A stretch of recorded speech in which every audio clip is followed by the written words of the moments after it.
Hey friend, it's me Vasco with a quick announcement. We at the Scrum Master Toolbox podcast are organizing this year's Scrum Master Summit. For tickets and details on the summit, check out the URL bit.ly/SM Summit 22. All one word, SMSUMMIT 22. And now, on to the show. Hello, everybody. Welcome to our TGIF and Friday Product Owner episode with this week with us, Pratik Dahule. Hi, Pratik. Welcome back. Thank you, Vasco, once again for inviting. Absolutely. So, Pratik, we explore the product owner role on Fridays, as usual, and we'll talk about a great product owner in a second. But for now, to get us started, share with us what has been the worst product owner anti-pattern you've witnessed in your career. Okay, the pattern I think which most of the people have faced similar there, like the product owner forcing to take more user stories and then pushing to take more and more work, sometimes not even knowing that we are doubling the work there. And sometimes we need to know, like when you have more in hand and the difficulties of user stories, sometimes the product owner is not on the same page as the team. And for them to force user stories can always harm. And we see that often where the team gets burned down by that work, and that the end result is like the lousy quality of code. The work is not that good. The testing is not done correctly, and that one chain of destruction leads to another chain, right? And then that was the conflict between me and the product owner I was working with. In this case, the product owner was from business side, so definitely that when I was empathizing with that person, they didn't have clarity of how the engineering practices work, the code works, the integration, and the whole pattern, the end-to-end cycle of the technical side of the work was not being aware for that product owner. So I had to understand what was causing that product owner to push so much, because at the end, like it was so much pressure on the team that I got to protect the team. So we know that like Scrum Master job is not to just protect the team, but also to protect the product owner and everything. But it was going so much that the team was like almost burning out. And every day we cannot put extra hours, right? There is a moment where there has to be a stop. And that's where we wanted to observe. And then I went to the retrospective and trying to understand what's causing here. What's causing product owner to take this kind of step where we have seen and pattern of those force of the stories and changing of the stories, and suddenly there is new stories coming in, suddenly the vision has got changed, and then suddenly more stories. I know it's an inspect and adapt, but not in one sprint all of a sudden, right? So it has to go in a channelized way and to understand. So I was trying to understand what's the PO is of it, and then I came to know that the PO was also having pressure from the stakeholders. And I thought that bringing them together on the same page, and rather than they working in silos and not understanding the whole behavior where the Scrum team is coming from, I invited them to the planning meeting and the review meeting so that they understand what is the team is going through, so that the requirements and the feedback is clear among the three teams there, like the stakeholders, the product owner, and the development team, and trying to establish that. And we used different methods to do that. But let me know if you want to go on further. No, I think that's a great point. I mean, I think even the idea of bringing stakeholders, product owner, and team together, once you realize that the pressure was also on the product owner, is a great way to kind of open the discussion and figure out, can we even get rid of that pressure? Absolutely. Yeah, we went in that same direction, and then we started creating a model like of user mapping, user story mapping, and trying to understand and we ended up doing the prioritization with them and working with the user stories and the product owner, like understanding which one is the better way. And when we all were on the same page, because at the end we all want to see the walking skeleton of that whole project, right?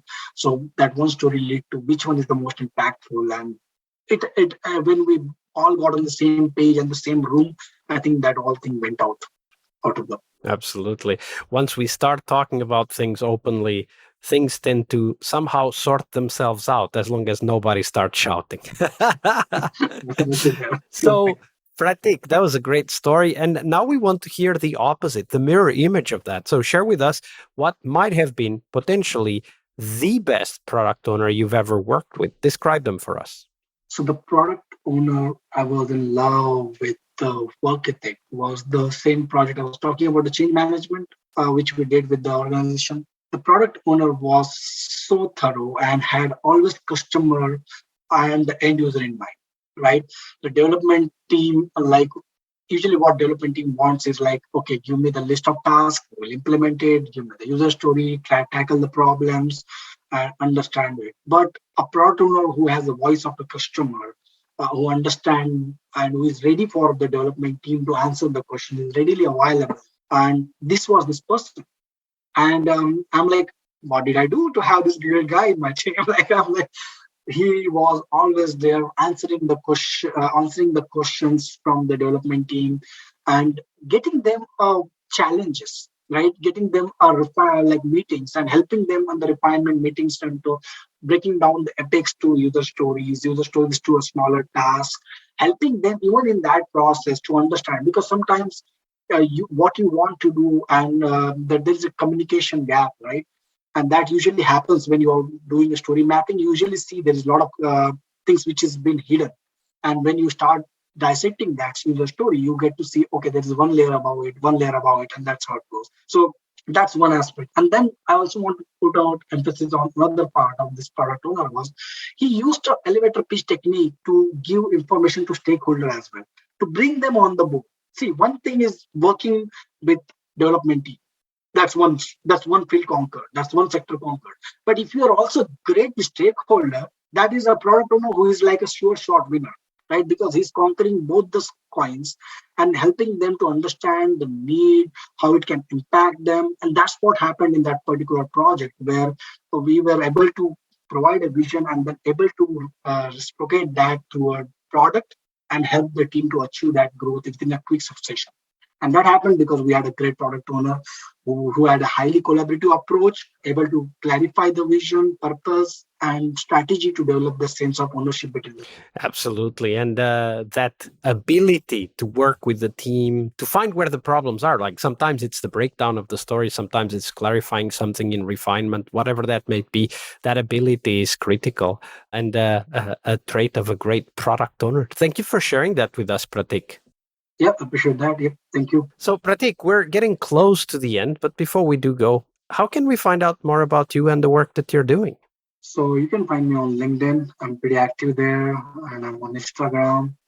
And then I have also my own website, class@lifestyle.com, where I write blogs, and other places also place I write blogs. But these are the places you can find me on LinkedIn, Instagram, and my website, class@lifestyle.com. Absolutely. And we'll put the links on the show notes so that people can easily find Pratik and interact with him. And why not ask some follow-up questions from these episodes. Pratik, it's been a pleasure. Thank you very much for your generosity with your time and your knowledge. Thank you so much, Vasco. And thanks for adding such a value to the Scrum World community. We appreciate each and every day you do this for us. Thank you. Hey friends, it's Vasco again, now with a bit longer announcement. I'm part of the team that is behind the Global Scrum Master Summit, the conference dedicated to the Scrum Master role. If you're a Scrum Master, the Scrum Master Summit is the place to learn, to share, and of course to meet new friends. We will have lots of live sessions where you can meet and network with other Scrum Masters from the whole globe. So make sure you check it at bit.ly/SM Summit 22. We have several amazing keynotes and 7 tracks that feature people like you and of course thought leaders sharing their insights, their knowledge, and helping you become an awesome Scrum Master. You can check out all of the details of the summit, including the keynotes announced, the track chairs, and much more at bit.ly/SM Summit 22. That's all one word. That's bit.ly/SM SUMMIT and the numeral 22. I'll see you on the conference floor.